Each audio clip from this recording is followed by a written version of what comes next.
Halo teman-teman, perkenalkan saya Silvisa. Di video pertama ini saya ingin menjelaskan materi mengenai circular queue. Jadi, simak baik-baik and let's go! Bagian dari circular queue pada dasarnya sama dengan linear queue. Yang pertama ada front yang merupakan indeks awal dari circular queue, kedua ada rear yang merupakan indeks akhir dari circular queue, ketiga ada NQ yang berfungsi untuk menambahkan elemen ke dalam circular queue, dan yang keempat ada DQ yang berfungsi untuk menghapus elemen dari circular queue. Circular queue juga merupakan struktur data linear yang memiliki karakteristik FIFO, or first in, first out, yang artinya antrian yang pertama masuk merupakan antrian yang akan keluar pertama kali nantinya juga. Bedanya circular queue dengan linear queue yaitu alih-alih mengakhiri antrian pada posisi terakhir seperti pada antrian linear, pada circular queue ia kembali memulai dari posisi pertama setelah dari posisi terakhir, sehingga membuat antrian berperilaku seperti struktur data melingkar. Baik, di sini saya akan menjelaskan gambaran konsep dari circular queue. Bisa dilihat pada gambar pertama, ini merupakan gambaran dari circular queue pada saat antrian masih kosong. Bisa dilihat rear dan front di sini berada pada posisi 0. Selanjutnya, pada gambar kedua ini, kita masukkan elemen 4 ke dalam posisi 0. Bisa dilihat juga di sini posisi rear dan front masih berada pada posisi 0. Selanjutnya, kita memasukkan elemen 15 ke dalam posisi 1. Bisa kita lihat di sini, front tetap berada pada posisi 0, namun rear berpindah ke posisi 1.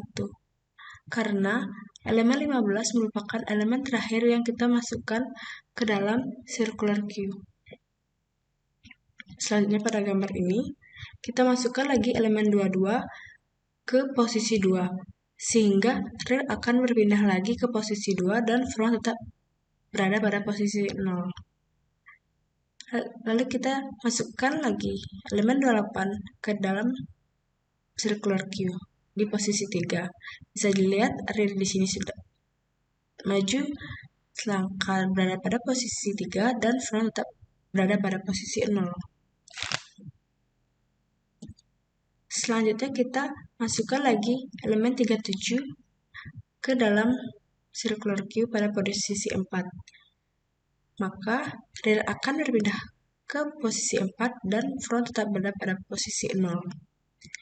Nah, pada kondisi ini circular queue sudah dikatakan full dan kita tidak bisa memasukkan elemen lagi ke dalam circular queue. Untuk dapat memasukkan elemen lagi ke dalam circular queue, maka kita harus menghapus elemen yang kita masukkan paling awal.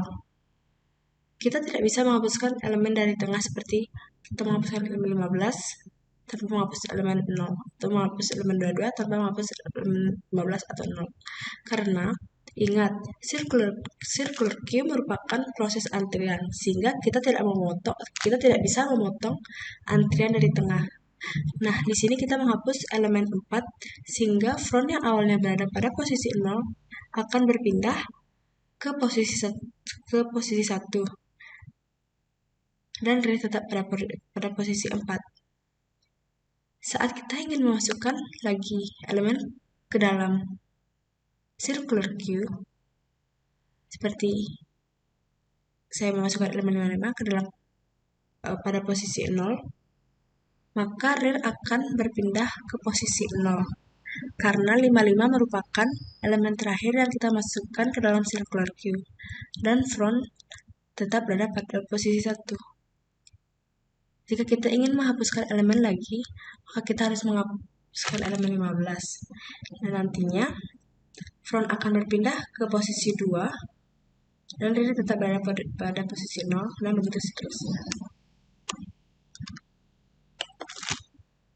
Baik, di sini saya akan lanjutkan dengan membahas proses NQ, di mana saat kita ingin menambahkan elemen ke dalam circular queue. Seperti yang dijelaskan sebelumnya, bisa dilihat pada gambar. Awalnya, real ini berada pada posisi 4.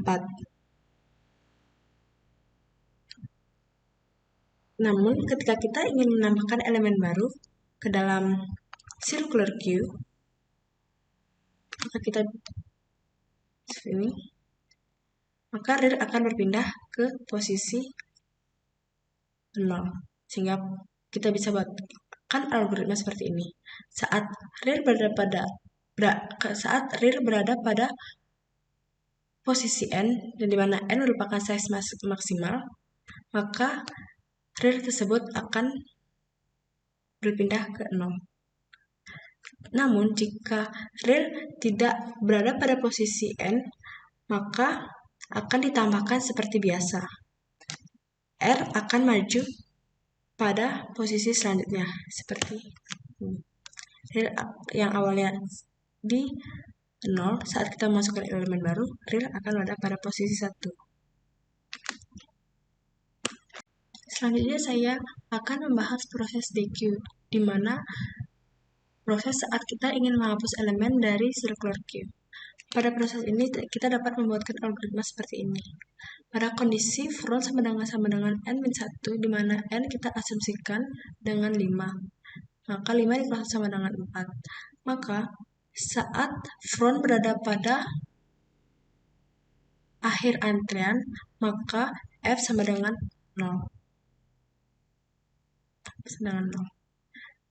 Namun, else f sama dengan front plus 1. Sama seperti sebelumnya, saat f tidak berada pada posisi n, maka front akan bertambah seperti biasa. Front akan maju pada posisi selanjutnya seperti ini. Yang sebelumnya awalnya front di 0 akan berpindah ke posisi 1. Baik, selanjutnya saya akan menjelaskan mengenai algoritma dari circular queue.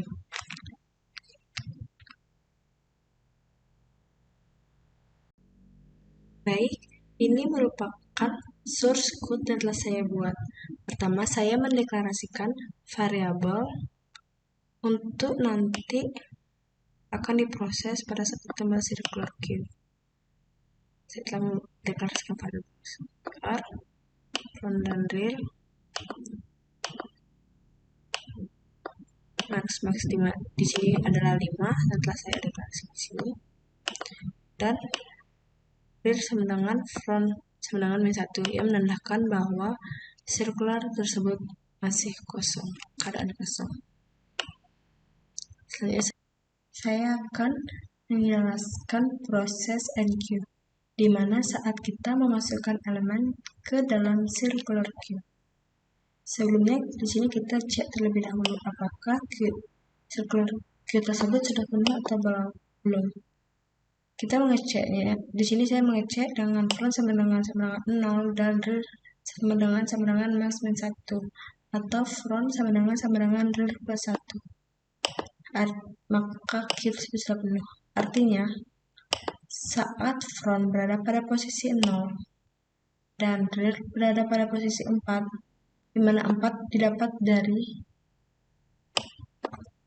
max yaitu 5 dikurangi sama dengan 4. Maka saat front sama dengan 0 dan real sama dengan 4, queue tersebut sudah penuh. Dalam dibuktikan dengan gambar ini. Saat front berada pada posisi 0 dan real berada pada posisi 4, maka queue ini sudah penuh. Lalu untuk kondisi lainnya, front sama dengan real plus 1. Kita dapat buktikan di sini juga. Sebelumnya kita lihat gambar di sini. Kita buktikan sekarang. Front sama dengan real plus 1. Front di sini berada pada posisi 1. Dan real di sini berada pada posisi 0 ditambah 1. Maka 1 sama dengan 1. Ini merupakan kondisi true. Sehingga terbukti saat kondisi seperti ini, maka circular queue tersebut sudah penuh. Setelah mengecek tersebut, kita lanjut ke fungsi ini.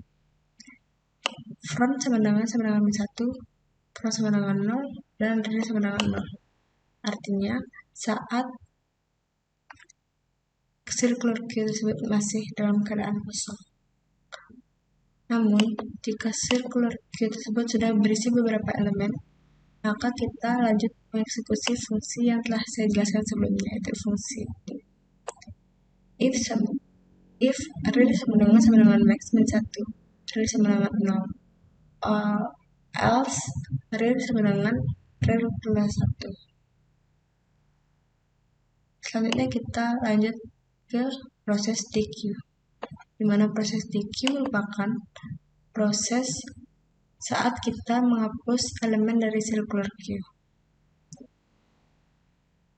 Jadi saya membuat kondisi if from sama dengan min 1, maka saya akan tampilkan teks seperti ini. Artinya, saat front tidak berisi elemen, maka kita tidak ada yang bisa kita hapus dari circular queue tersebut. Sehingga saya mengeluarkan perintah seperti ini.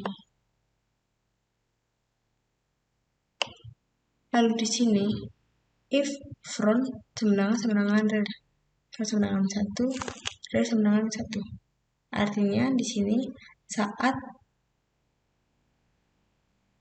berisi satu elemen dalam circular queue. Namun jika sudah berisi beberapa elemen di circular queue, kita akan mengeksekusi fungsi ini yang telah saya jelaskan juga di sebelumnya. Lanjut ke proses display.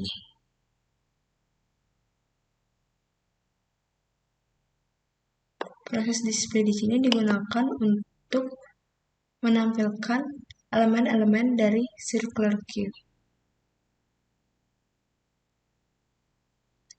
Sini saya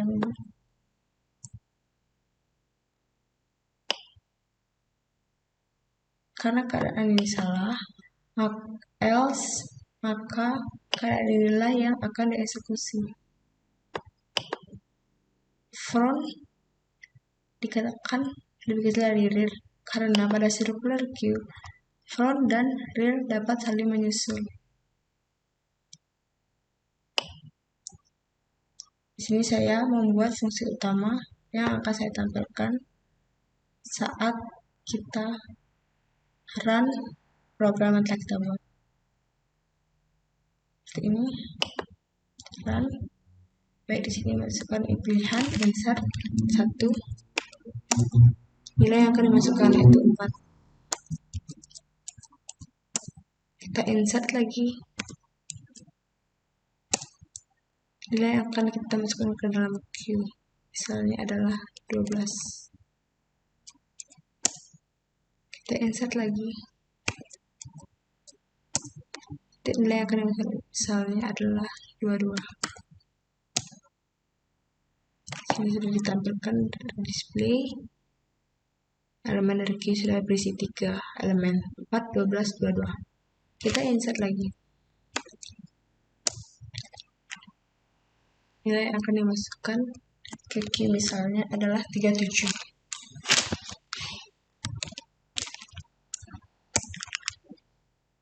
Sudah berisi 4 elemen. Setelah kita menambahkan elemen lagi 1. Insert. Nilai yang akan dimasukkan dengan bulat insert. Misalnya ada 55. Nah, di sini elemen dari queue di sini sudah penuh. Sehingga saat kita masukkan elemen lagi, insert, misalnya kita akan masukkan elemen 4, maka akan muncul queue tersebut sudah penuh. Sehingga kita tidak bisa memasukkan elemen lagi ke dalam circular queue. Untuk dapat bisa memasukkan elemen lagi ke dalam circular queue, maka kita harus menghapus elemen dari circular queue. Nah, di sini langsung muncul. Kita menghapus elemen awal yang kita masukkan ke dalam circular queue, sehingga elemen dari circular queue saat ini berujung. Dan begitu seterusnya. Lalu ketika kita sudah menyelesaikan, baiklah kita bisa quit. Sini ada pilihan 3. Kan pilihan 3. Sekian, terima kasih. Oke.